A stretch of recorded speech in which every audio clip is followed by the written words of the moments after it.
jing nang swang minang deng nakasing kang kwang deng kung kena ngebi eng. Iya kan. Oke, selamat datang di Sound Smoker. Halo Sudah semua, direkor curang. halo semua, selamat datang di Sound Smoker. Jadi pada video kali ini kita akan sedikit flashback jauh ke belakang. Wah. Kita akan membahas film yang rilis itu tahun 1975. Dengan judul filmnya itu Satanico Pandemonium La Sexorcista. Wala sersosita. Kena nyek.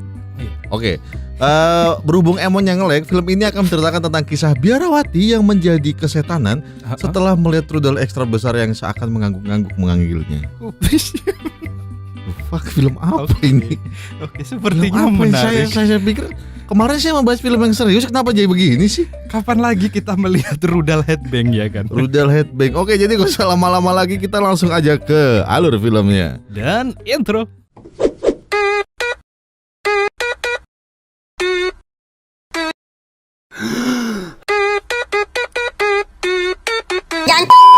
Film dibuka dengan diperlihatkannya seorang Suster Maria nan jelita.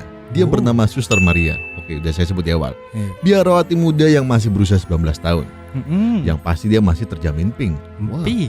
Suster Maria mengabdikan seluruh hidupnya kepada Tuhan di sebuah biara kecil yang diapit oleh 2 pegunungan kecil, Wih, serta perkebunan yang selalu siap digunakan untuk bercocok tanam. 2 pegunungan kecil. Gak usah dipikir susah-susah. Dan ada perkebunan. Ya. Wah lala, Mesoceres. Suster Maria ini mulai menggerakkan jarinya yang lentik untuk memetik satu persatu bunga di sana. Dia selalu melakukan ini setelah selesai ritual kebaktian di biara. Namun ada peristiwa menakutkan yang membuat tubuhnya bergejolak hebat saat tiba-tiba muncul seorang pria tampan tanpa selai benang pun menempel di tubuhnya. Wah, kalau saya takut Saya itu. pun takut. Tubuh Suster Maria langsung bergetar hebat saat melihat rudal ekstra besar yang baru pertama kali dilihat seumur hidupnya. Matanya terbelalak saat melihat rudal itu seperti menunjuk tepat ke arahnya dan mengajaknya menelusuri sawahnya. Berhektar-hektar. Tanpa pikir panjang, Suster Maria berlari kabur ke arah patung Bunda Maria. Air matanya sudah tak terbendung lagi. Suster Maria minta pengampunan atas zina mata yang baru saja dia lakukan. Saat sedang kusuk berdoa, tiba-tiba Suster Maria ini dikagetkan oleh suara anak pria yang memanggilnya. Ternyata di belakangnya ada Marcelo. Dia adalah pembantu biara yang kesehariannya bekerja sebagai penggembala domba dan sapi di peternakan milik biara. Suster Maria terlihat senang saat Marcelo memberitahu dombanya baru saja melahirkan. Ia kemudian memberikan seekor anak domba yang masih berumur 1 minggu ke pelukan Suster Maria. Bayi domba itu terlihat sangat gemuk dan imut. Marcelo kemudian mengajak Maria untuk memeriksa domba lain. Tapi tiba-tiba Maria melihat ketakutan saat memberi minum dombanya. Dia melihat bayangan pria yang sebelumnya bertemu dengannya. Dan ternyata pria misterius ini sudah berdiri di belakangnya sambil memakan apel di tangannya. Pria ini menyapa dengan halus. Tapi karena sudah terlanjur takut, Maria memilih kabur dan berlari ke dalam biara. Singkat cerita, hari Minggu pagi terlihat lebih indah. Di kuil biara yang berdiri megah, para biarawati berlatih lomba paduan suara. Iya, Wak.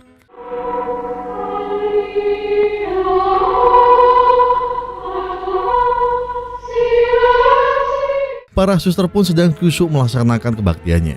Biara ini ternyata menampung 2 wanita kulit hitam bekas budak yang dipekerjakan sebagai pembantu biara. Tapi sayangnya meskipun sudah diangkat menjadi seorang biarawati, tapi perlakuan yang diterima masih mencerminkan kalau budaya perbudakan masih digunakan.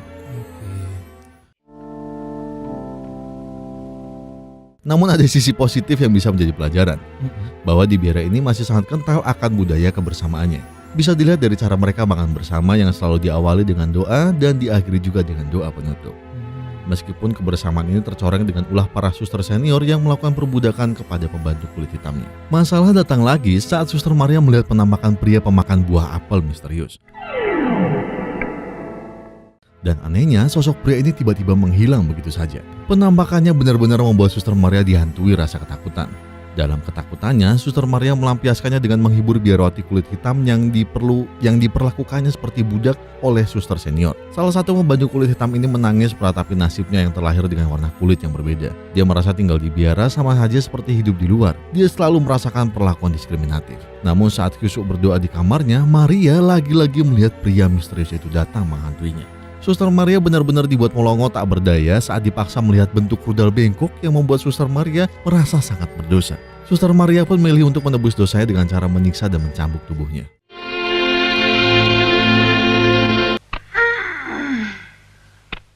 Saat tengah menjerit kesakitan, tiba-tiba 2 pembantu biara datang menemuinya. Mereka membawa pesan langsung dari Bunda Superior agar Suster Maria mengobati salah satu sapi yang tengah sakit di kandangnya. Suster Maria terkenal punya kelebihan bisa menyembuhkan ternak. Setelah sampai di kandang, Suster Maria menyuruh 2 pembantu biara pergi meninggalkannya karena dia ingin fokus merawat dan menyembuhkan sapi peliharaan yang telah sakit. Karena rasa sayangnya kepada hewan-hewan ternak, sampai-sampai biarawati cantik ini ketiduran di dalam kandang. Wih, Di dalam kandang tulisannya. Di saat itu juga pria tadi kembali datang mengganggunya. anjir.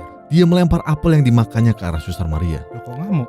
Saat terbangun dari tidurnya, Suster Maria kembali dibuat ketakutan melihat buah apel yang selama ini menghantui pikirannya ada di depannya. Wih. Di dalam ketakutannya, Suster Maria berlari kembali masuk ke kamarnya. Suster Maria sama sekali tidak menyadari kalau di belakang pintu kamarnya ada teman biarawatinya. Saat sadar ada temannya, Suster Maria buru-buru menutup auratnya. Aurat. Ia kemudian bertanya, ada keperluan apa masuk ke kamarnya? Dan tanpa diduga, temannya justru mengungkapkan kalau selama ini dia mencintai Suster Maria. Boleh. Mendengar pengakuannya, Suster Maria mencoba menyadarkannya. Namun temannya tidak bisa menahan gejolaknya. Suster Maria akhirnya tak berdaya setelah sentuhan demi sentuhan membuatnya hanyut dalam kenikmatan yang baru pertama kali ia rasakan. Wah.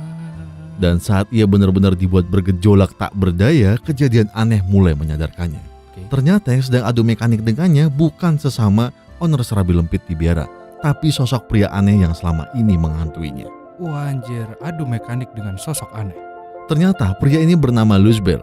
Dia adalah Lucifer, iblis yang menyerupai manusia. Lezeb. Iblis ini ingin menyesatkan Suster Maria agar mau membantunya untuk menghancurkan biara. Sejak tubuhnya dibuat bergejolak oleh iblis, kejadian-kejadian aneh terus meneror Suster Maria. Termasuk saat foto uskup agung yang terpajang di dinding biara berubah menjadi iblis yang sangat mengerikan. Sepekan berlalu, kejiwaan Suster Maria mulai terganggu.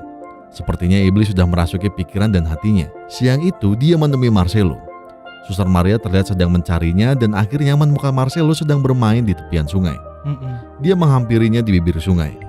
Suster Maria mulai menggoda Marcelo dengan mengangkat jubahnya secara perlahan agar Marcelo bisa melihat paha mulusnya. Mbak. Suster Maria memancing Marcelo agar tergoda. Dengan perlahan, ia mulai mengincar rudal mini Marcelo. Marcelo jelas sangat ketakutan dan memilih kabur sebelum Suster Maria sempat mencoba memegang rudalnya. Waduh, Kok ceritanya kok ngeri sih? Kalau aku mau sih. Singkat cerita, suatu hari Suster Maria melihat pembantu biara sedang meratapi nasibnya karena warna kulitnya berbeda dengan biarawati yang lain. Ia merasa putus asa dengan perlakuan diskriminatif.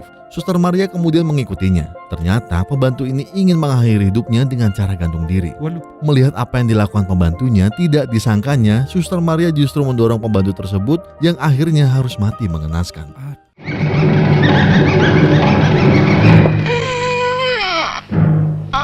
Apa yang dilakukan Suster Maria semuanya di bawah kendali iblis yang telah menutup hati dan akal sehatnya. Saat melihat burung hantu dan buah apel yang dilemparkan iblis, Suster Maria mulai ketakutan dan menyesali perbuatannya. Tapi di saat itu, iblis kembali menguasai jiwanya. Kali ini, iblis kembali mempengaruhi alam bawah sadarnya. Suster Maria mendatangi rumah Marcelo. Iblis itu terus menggoda keimanannya agar Suster Maria melakukan perbuatan adu mekanik dengan mengajak Marcelo adu mekanik. Aduh, gimana maksudnya, pokoknya begitu deh.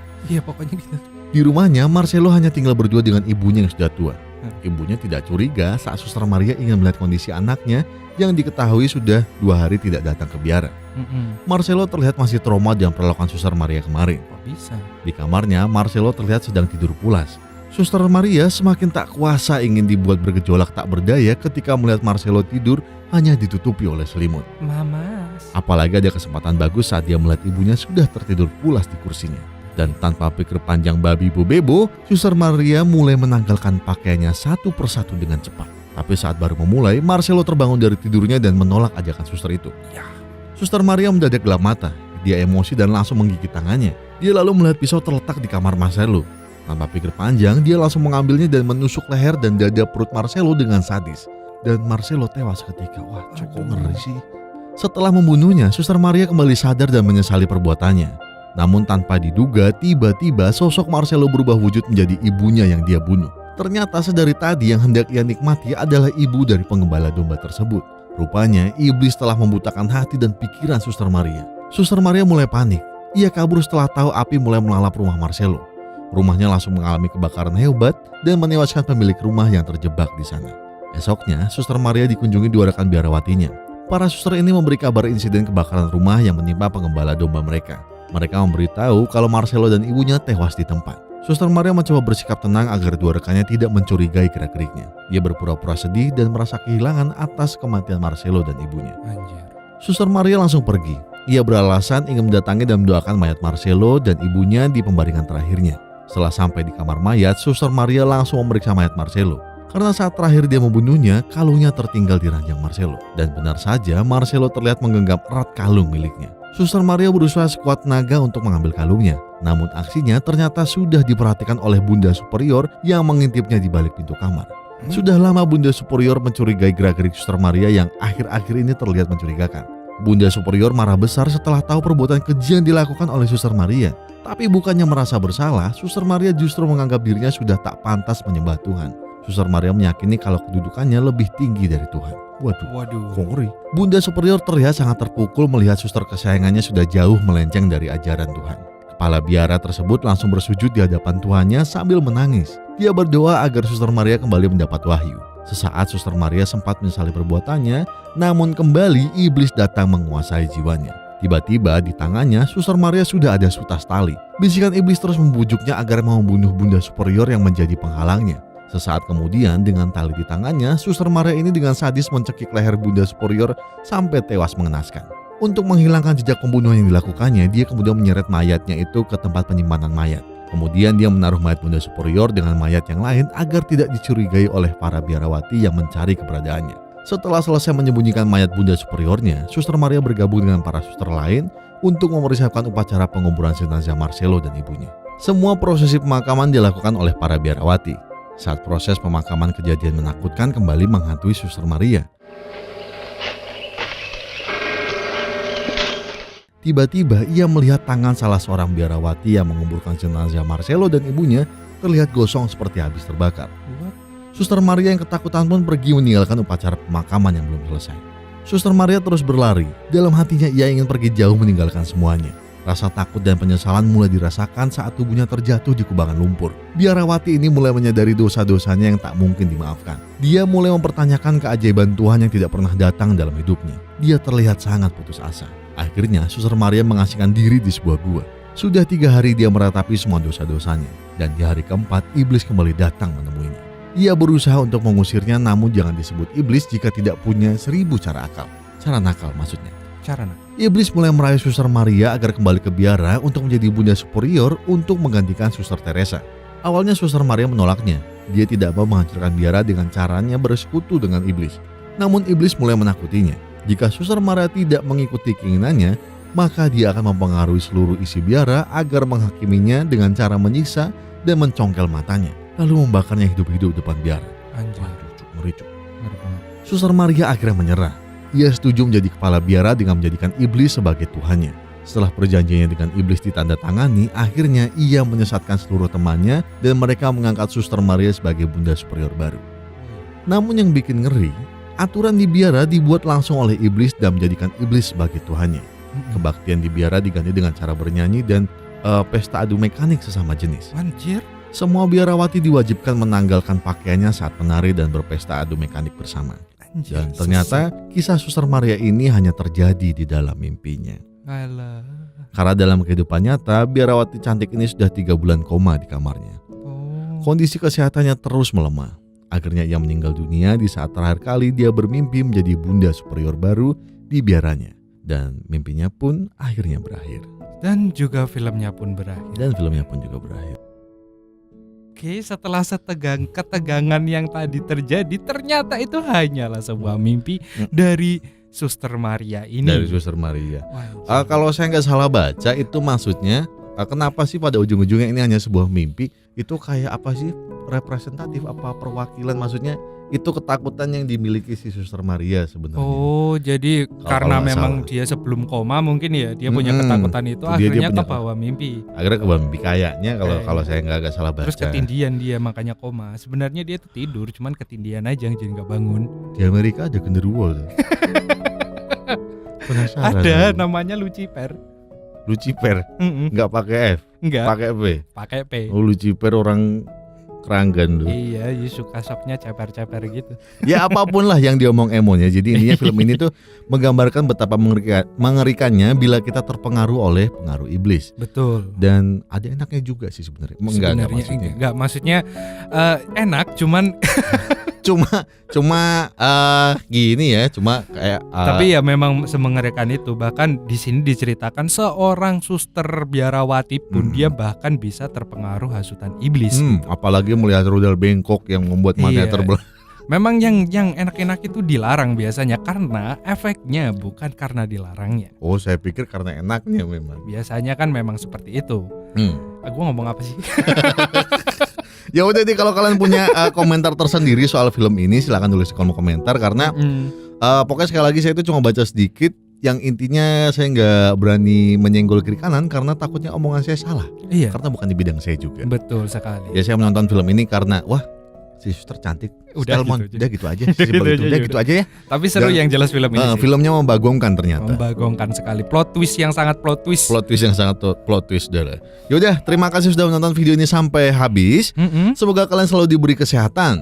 Biar terus bisa support kami dengan cara subscribe, like, komen, share video ini ke biarawati kesayangan kalian. Salah dong, nanti kalau biarawati tidak ada. Yang ada kita nanti di demo. Oh iya juga, maksudnya ke teman-teman kalian. Iya, share ke teman-teman kalian di situ. Yang biar yang belum tahu kalau kita udah bahas film lagi biar tahu gitu. Nah itu dia, jadi karena saya sama Emo sudah membahas film lagi, kalian bisa langsung aja ke Moviebox juga untuk melihat yang seru-seru. Dan ke Soundsmoker untuk lihat yang saru-saru. Dan kita akan membuat yang sara-sara nanti. Enggak, udah jangan. Yaudah, saya Dayat undur diri. Dan Emon undur-undur. Dan sampai jumpa di video Soundsmoker berikutnya. Sampai jumpa, dadah. Tapi biarawati ini ayu cuk, tenan cuk. Mantep sih.